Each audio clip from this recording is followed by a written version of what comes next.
টি-20 বিশ্বকাপে ভারতের batting line up ঠিক কতটা শক্তিশালী? Rohit Sharma, Yashasvi Jaiswal, Virat Kohli, Suryakumar Yadav, and along with them you got Rishabh Pant and Hardik Pandya with Shivam Mavi. So ভারতের এই ব্যাটিং লাইন আপটা ঠিক কতটা শক্তিশালী এবং সারা বিশ্বের যে সমস্ত হার্ড টিমগুলো রয়েছে, basically England, Australia, south Africa, West Indies maybe এই বছরে, তো এই সমস্ত টিমগুলোর সাথে ভারত কতটা ব্যাটিং লাইন আপের দিক দিয়ে এগিয়ে রয়েছে এবং ব্যাটিংয়ের দিক দিয়ে ভারত কি এই টিমগুলোকে টেক্কা দিতে পারবে, সেই বিষয়টা নিয়েই কিন্তু আজকের বিস্তারিত ভিডিও। না, সবার প্রথমে আমি যদি ভারতের ব্যাটিং লাইন আপের কথা বলি, তাহলে ভারতের যে opening batting, that is you got Rohit Sharma along with Yashasvi Jaiswal. So এই দুইজন ব্যাটসম্যান কি পারবে ভারতের জন্য একটা ভালো রকম ওপেনিং দিতে? নাও, রোহিত শর্মা এমন একজন প্লেয়ার যিনি বেসিক্যালি ফর্মের ধার ধারেন না। এই মুহূর্তে রোহিত শর্মা কি ধরনের ফর্মে রয়েছেন এবং কয়েকটা ম্যাচ আগে তিনি কি ধরনের ফর্মে ছিলেন বা কয়েকটা ম্যাচ পরে তিনি কেমন খেলবেন, এই কোনো কিছুরই কিন্তু তোয়াক্কা করেন না রোহিত শর্মা। যে কোনো সিরিজ হোক, যে কোনো ম্যাচ হোক, যে কোনো জায়গায় কিন্তু রোহিত শর্মা ভালো রকম পারফরমেন্স করতে জানে, বিশেষ করে যে সমস্ত বড় টুর্নামেন্টগুলোতে। যেমন আমরা দেখেছি 2019 ওয়ার্ল্ড কাপে, 2023 ওয়ার্ল্ড কাপে, বড় টুর্নামেন্টগুলোতে কিন্তু রোহিত শর্মা ভালো পারফর্ম করে। সো ওভারঅল রোহিত শর্মা এই সময় আইপিএলে তার যে ফর্ম, সেটা কোথাও না কোথাও হিট অ্যান্ড মিস। কখনো তিনি ভালো খেলেছেন, কখনো তিনি রান পাননি। সো ওভারঅল এই সমস্ত কিছু দেখতে গেলে কিন্তু রোহিত শর্মাকে নিয়ে অতটা চাপ নেই। রোহিত শর্মা যথেষ্ট ভালো পারফরমেন্স তিনি করে দেবেন, এটা এক্সপেক্ট করা যেতেই পারে, বিকজ তিনি একজন বড় মাপের প্লেয়ার এবং বড় ম্যাচে তিনি অবশ্যই পারফর্ম করে থাকেন এবং তিনি বেসিক্যালি ফর্মের খুব একটা ধারেন না। ডেফিনেটলি আমরা রোহিতের থেকে ভালো শুরু পেতে পারি। এবার এই শুরুটাকে রোহিত কত বড় ইনিংসে কনভার্ট করতে পারবেন, সেই নিয়ে প্রশ্ন উঠতেই পারে, কিন্তু রোহিত যে পাওয়ার প্লেতে হার্ড হিটিং শুরুয়াত দেবে, এই নিয়ে ডাউট করাটা একদমই বোকামি হবে। সো রোহিতের দিক দিয়ে I think India is in a good hand. Next যে ব্যাটসম্যানের কথা আমরা বলবো সেটা হচ্ছে यशस्वी जायसवाल। দেখো, यशस्वी जायसवाल বর্তমানে তার যে আইপিএল ফর্ম খুব একটা ভালো নেই। কখনো রান পেয়েছেন, কখনো একদমই রান পাননি। ইন দ্য লাস্ট ম্যাচ কিছু রান তিনি ডেফিনেটলি করেছিলেন against the Royal Challengers Bangalore. Yashasvi जायसवालेর ক্ষেত্রেও কিন্তু একজন hit and miss player. Yashasvi जायसवालेর ব্যাটে যদি প্রপার বল লাগতে শুরু করে, তিনি কিন্তু খুব বেশিক্ষণ ওয়েট করবেন না বিপক্ষ দলকে রীতিমতো ম্যাচ থেকে ঠেলে বের করে দিতে। অর্থাৎ প্রথম 1-2 ওভারের মধ্যে যদি यशस्वी जायसवालকে আউট করতে না পারে বিপক্ষ দল, ডেফিনেটলি यशस्वी जायसवाल 6 ওভারের যে পাওয়ার প্লে, সেখানেই কিন্তু ম্যাচটা অনেকটাই ভারতের ঝুলিতে এনে দেবেন, যদি না তাকে অপোজিশন আউট করতে পারে প্রথম 1-2 ওভারের মধ্যে। সো यशस्वी जायसवाल ডেফিনেটলি ভারতীয় দলের জন্য খুবই ভালো একটা পিক এবং খুব একটা খারাপ ক্রিকেট তিনি কিন্তু খেলবেন না। রোহিত শর্মা এবং यशस्वीর এই যে ওপেনিং পার্টনারশিপ ভারতীয় দলের জন্য অত্যন্ত গুরুত্বপূর্ণ এবং এই দুজনের থেকে ডেফিনেটলি 100% ভালো পারফরমেন্স আশা করা যেতেই পারে এবং এই দুজন ব্যাটসম্যানের সেই ক্যাপাবিলিটি এবং কোয়ালিটি আছে বিশ্বকাপে যে কোনো দলের এগেনস্টে ভালো পারফর্ম করার। তাদের সামনে ওয়েস্ট ইন্ডিজ হোক অথবা অস্ট্রেলিয়া, ইংল্যান্ড হোক অথবা সাউথ আফ্রিকা, সব ক্ষেত্রেই কিন্তু এই দুই ব্যাটসম্যান অসাধারণ ভারতকে শুরুয়াত দিতেই পারে।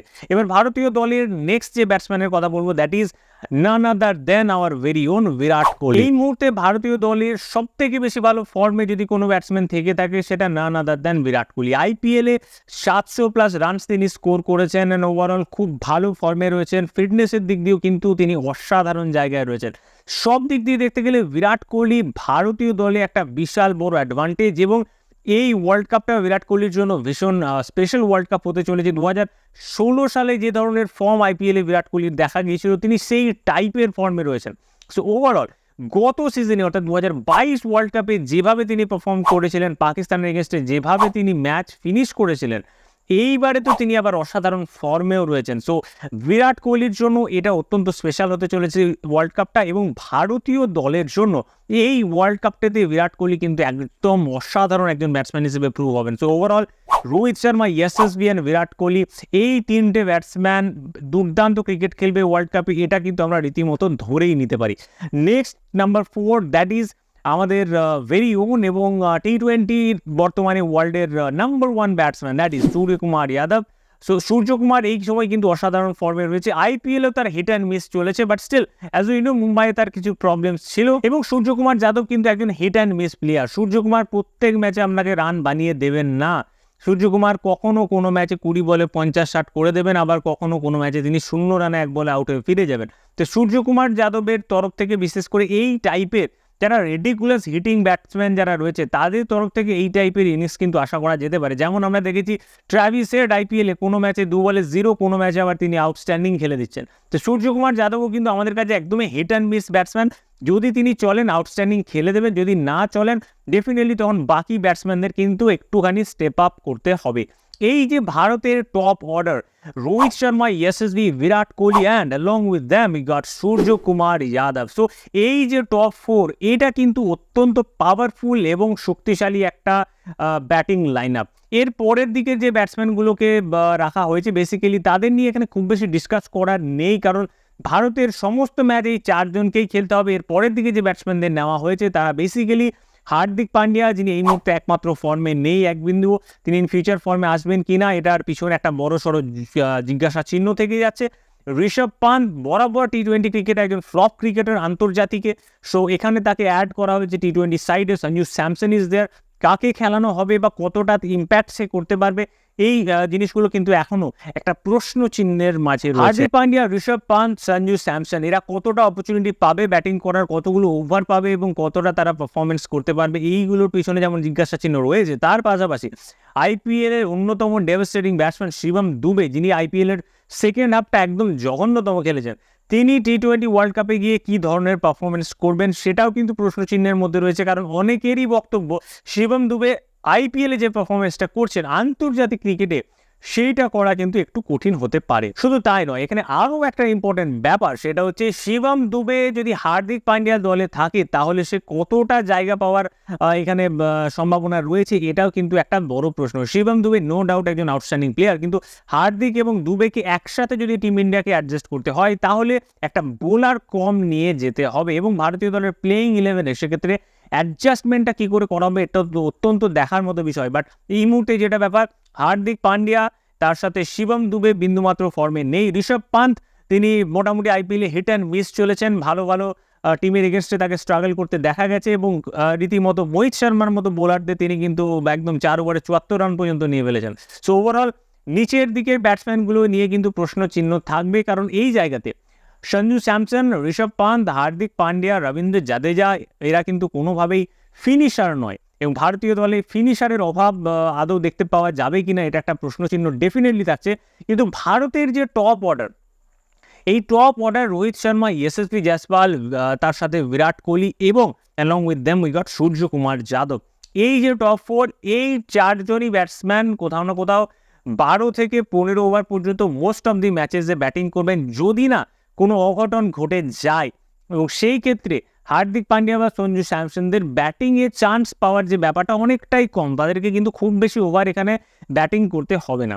এবং সবথেকে ইম্পর্টেন্টলি বিরাট কোহলি যে টাইপের ফর্মে রয়েছে, Virat Kohli most of the ম্যাচেসে কিন্তু সে নিজেই 18-20 ওভার পর্যন্ত সে নিজেই খেলে যাবে, কারণ এই টাইপের ফর্মে Virat Kohli after a long time এসছে এবং এই ওয়ার্ল্ড কাপে নো ডাউট বিরাট কোহলি আমাদের টিম ইন্ডিয়ার জন্য সবথেকে বড় সুপারস্টার হতে চলেছে। এবার সাউথ আফ্রিকার ব্যাটিং লাইন আপের সঙ্গে যদি ভারতের ব্যাটিং লাইন আপটার আমি তুলনা করি, সাউথ আফ্রিকার কাছে এখানে টিস্টার স্টার্বস আছে, ডেভিড মিলার আছে, হেনরি ক্লাসেন আছে, সবথেকে বড় নাম এগুলো।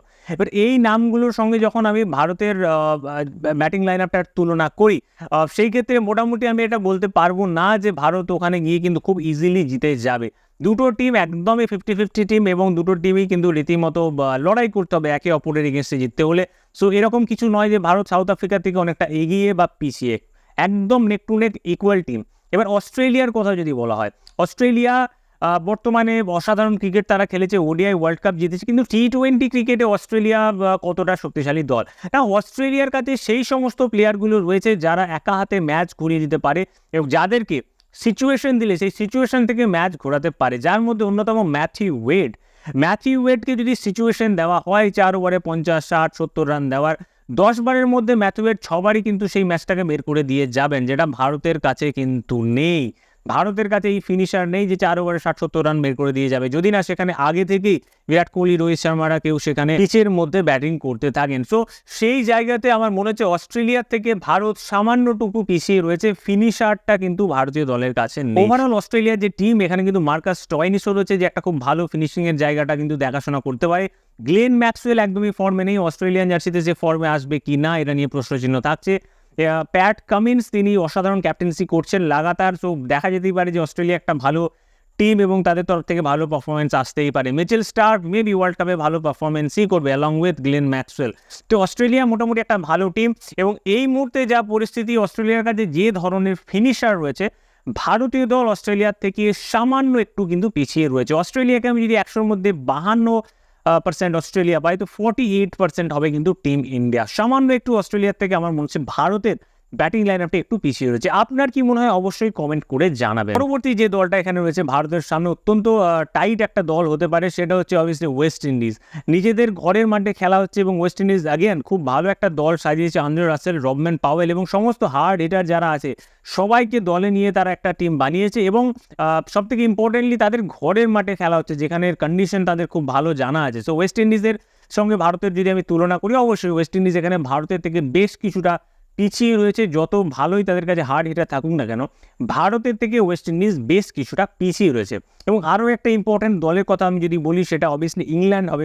ইংল্যান্ডের কাছে এখানে সবথেকে ইম্পর্টেন্টলি উইল জ্যাক্স থাকছে এবং ফিল সল্ট থাকছে। সো এই দুইজন ক্রিকেটার আমরা দেখেছি আইপিএলে কি বিভৎস ক্রিকেট টানা খেলেছেন এবং ফিল সল্ট আইপিএলে আসার আগেও কিন্তু ওয়েস্ট ইন্ডিজ ট্যুরে গিয়েছিলেন এবং সেখানে অবিশ্বাস্য ইনিংস খেলেছিলেন, একটা সেঞ্চুরিও করেছিলেন।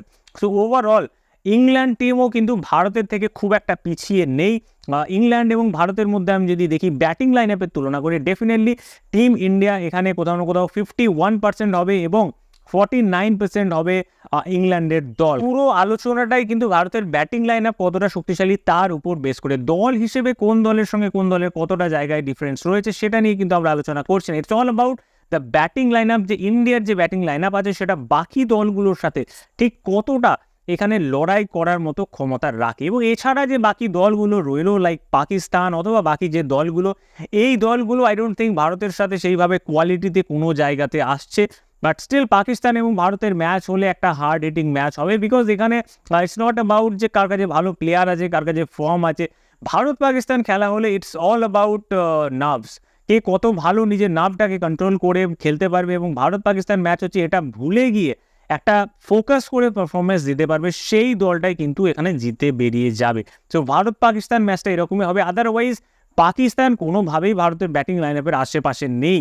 So in terms of batting line up India যথেষ্ট ভালো এবং কম্পিটিটিভ একটা ভালো ব্যাটিং লাইন আপ।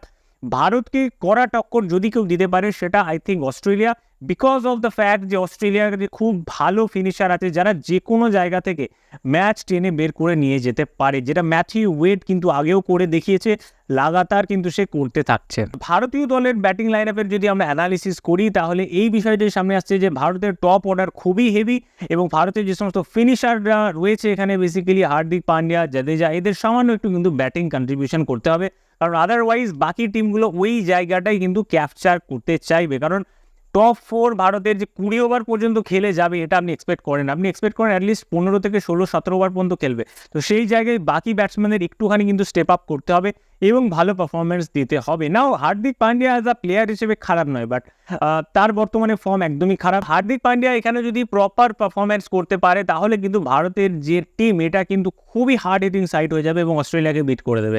অস্ট্রেলিয়ার থেকেও বেটার ব্যাটিং লাইন আপ হবে ভারতের যদি হার্দিক পান্ডিয়া এবং ঋষভ পান্তের থেকে পারফরমেন্সটা আসা যায়, যদি তাদের দুজনের থেকে যদি পারফরমেন্স আসে।